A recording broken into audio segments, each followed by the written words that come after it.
sont les opposants. Madame la vice-présidente, je ne suis pas en train de porter l'estocade, comme qui dirait. Je ne voudrais pas vous faire sortir de vos gongs. Mais généralement, Pas pour l'instant, je vous le dirai. voilà, d'accord, mais on a l'impression que c'est l'opposition qui s'agite de cette façon, vos camarades, vos amis. Heureusement que vous dites que vous avez l'impression. Oui, oui. Ce n'est qu'une impression, Voilà, d'accord? oui. Ou alors vous affirmez que c'est ça. Oui, je dis bien qu'on a l'impression. On a pris le cas de Valsero et puis Richard Bonin, par exemple.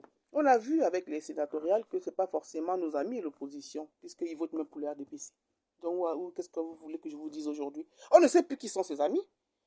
Si vous partez du principe que quand on est là à l'opposition, on défend une homogénéité par rapport aux idées, voilà. des idées, des intérêts communs, on a une vision ensemble, même si la vision principale est la conquête du pouvoir. Mais quand vous vous rendez compte que quand il y a une élection, l'opposition va voter le parti au pouvoir qui sont censés dégager, faire des guerres pires. Oui. Donc, ne dites pas que ce sont nos amis.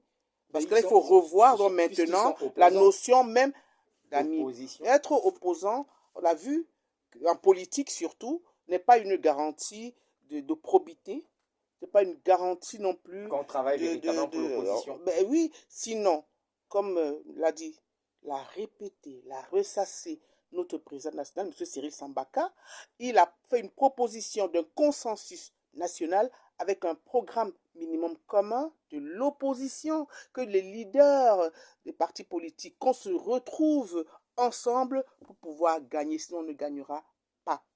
Je n'ai pas voulu dire jamais, on va continuer comme ça. Visiblement, non, puisqu'il y a un problème de leadership au niveau des partis politiques. Sa proposition était claire.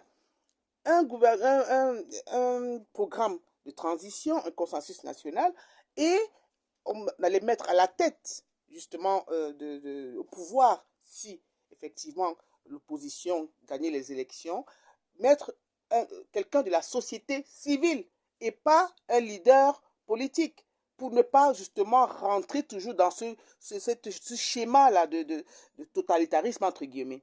Mettre quelqu'un de la société civile, parce que vous savez, monsieur Toté, on ne pourra pas gouverner sans l'appui de la société civile, des syndicats, des associations.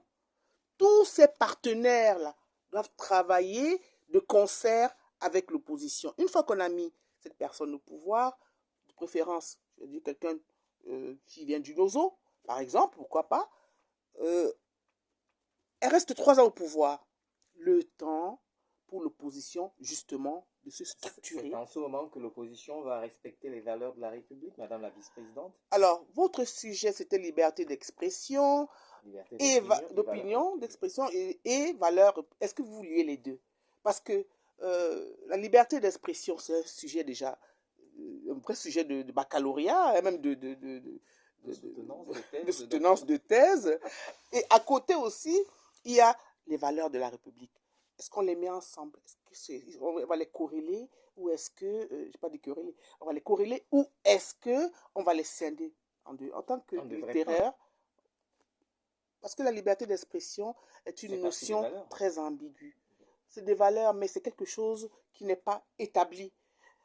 Avoir une liberté d'expression, ce n'est pas forcément avoir une avalanche d'informations. Parce que il y a des personnes qui pensent que aujourd'hui, le fait de tout dire justifie ou justifierait justement cette liberté d'expression. C'est faux. L'avalanche, l'abondance des informations n'est pas forcément une bonne chose, parce que elle peut même partout, de dire ce qu'on pense et même d'aller au-delà, c'est pas forcément, je dis, une bonne chose, parce qu'il y a des dérapages, justement. On dit souvent que parfois il vaut mieux se taire et passer pour un idiot que de parler et de le confirmer. Voyez-vous? Voilà.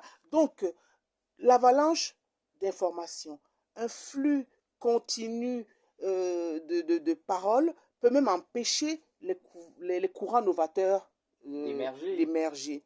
Donc, oui, à la liberté d'expression, mais une liberté d'expression contrôlée.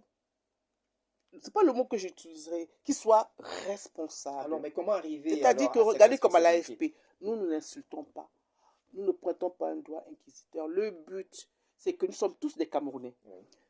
Même si nous avons des divergences au niveau des opinions, nous devons travailler d'abord pour le Cameroun, au-delà même de nos divergences politiques, nos divergences intellectuelles. Ce qui est important, c'est que nous servions le Mais on Cameroun. a vu vos camarades, vos amis de l'opposition insulter les sous-préfets, Ils les sont aussi amis avec gouverneurs, le RDPC. pas seulement avec... Bah non, la preuve. Moi, je parle sur les Docteur faits. Ifoué, vos amis, alors, Ils sourient, mais c'est Docteur la Ifoué, vérité. vos amis du Ce sont leurs amis. RDPC, oui, Avant tout, certaines personnes qui qui votent pour insultent eux. le sous-préfet, qui Écoutez, insultent... ce sont des Camerounais. qui Maintenant, Voilà. sont libres. maintenant, nos amis, on parle à tout le monde. C'est le principe.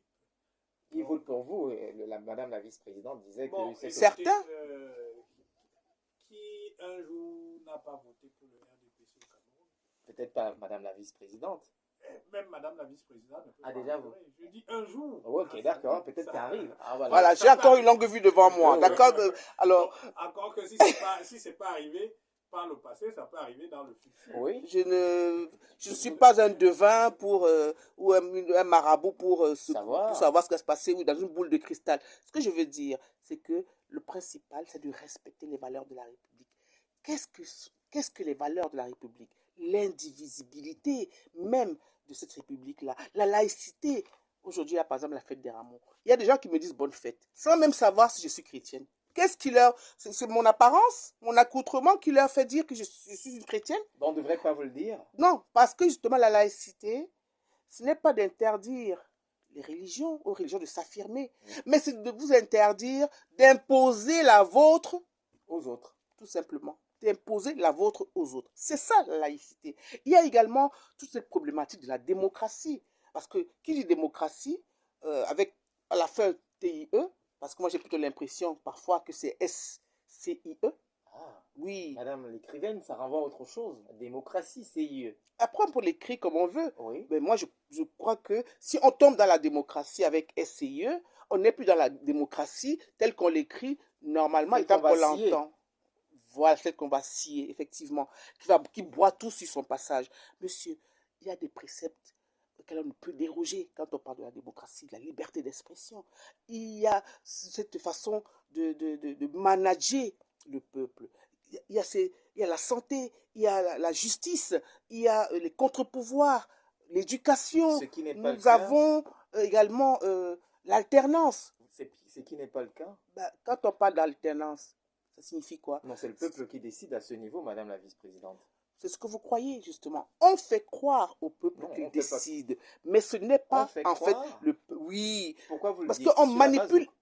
Je dis cela sur la base des techniques, des stratégies même de communication de certains partis politiques qui, du justement... RDPC, c'est ça?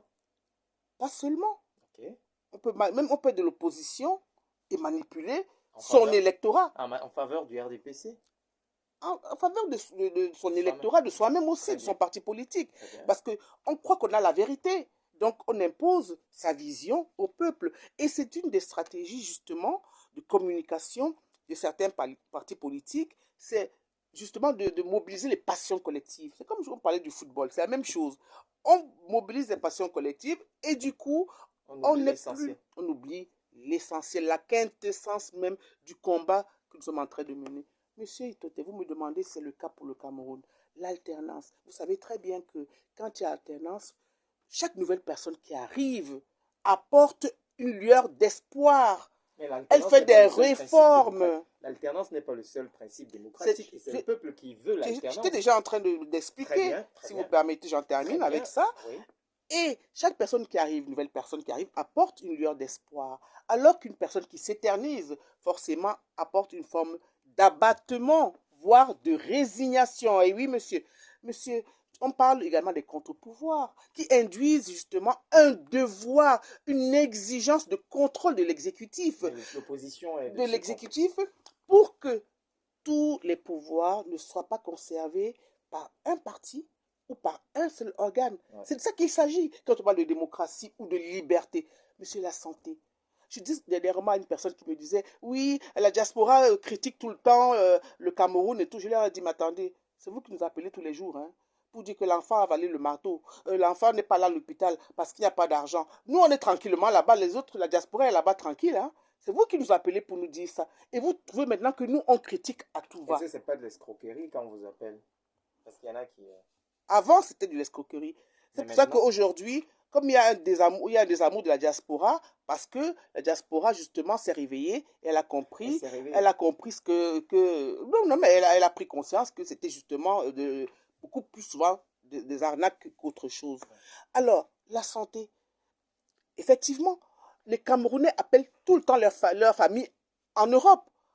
Et la diaspora, oui, parce que justement, il n'y a pas un système de santé équitable. Il n'y a pas de l'argent ou il n'y a pas la santé? Parce que quand on demande l'argent, on ne demande pas les hôpitaux. Mais c'est pour payer. Il n'y a pas un système de sécurité sociale qui fasse en sorte que les enfants soient soignés ou le peuple soit soigné convenablement. Quand j'ai parlé de la justice, monsieur, tous les Camerounais devraient avoir un avocat commis d'office quand ils n'ont pas les moyens de payer. Ce qui ne signifie surtout pas une défense au rabais. Ce n'est pas le cas, monsieur. Aujourd'hui, si vous avez un avocat commis d'office, il ne se charge pas de vous comme... Mais là, ça devient, pas convenablement. Ça devient un problème moral aussi, madame la vice-présidente. Alors, si vous voulez, on parlera également de la morale tout à l'heure. La morale, parce qu'il y a tous ces concepts-là. Il y a la morale, il y a la vérité, il y a l'essence aussi. Oui. L'essence. Pas l'essence, hein. Les yeux, l'œil, lui, tout ça. Je vais chuter avec l'éducation, qui doit être un élément extrêmement crucial, même de la démocratie. L'école pour tous, obligatoire, gratuit pour tous. Est-ce que l'école est gratuite aujourd'hui? Tous ces concepts-là, c'est ça la démocratie. Au primaire, hein? C'est ça. Il n'y a, rien à payer au primaire dans les textes. Nous écoutons le peuple et ses revendications. Quand le peuple parle, qu'est-ce que le peuple dit? Il ne dit pas ce que vous me dites là. Il dit qu'il paye. Il dit qu'il paye. Donc, il parle des APE. Moi, je n'ai plus d'enfants en âge. Ce sont les associations libres. Oui, mais qui sont dans les écoles. Nous, on écoute le peuple. Hein. On pose des questions au peuple.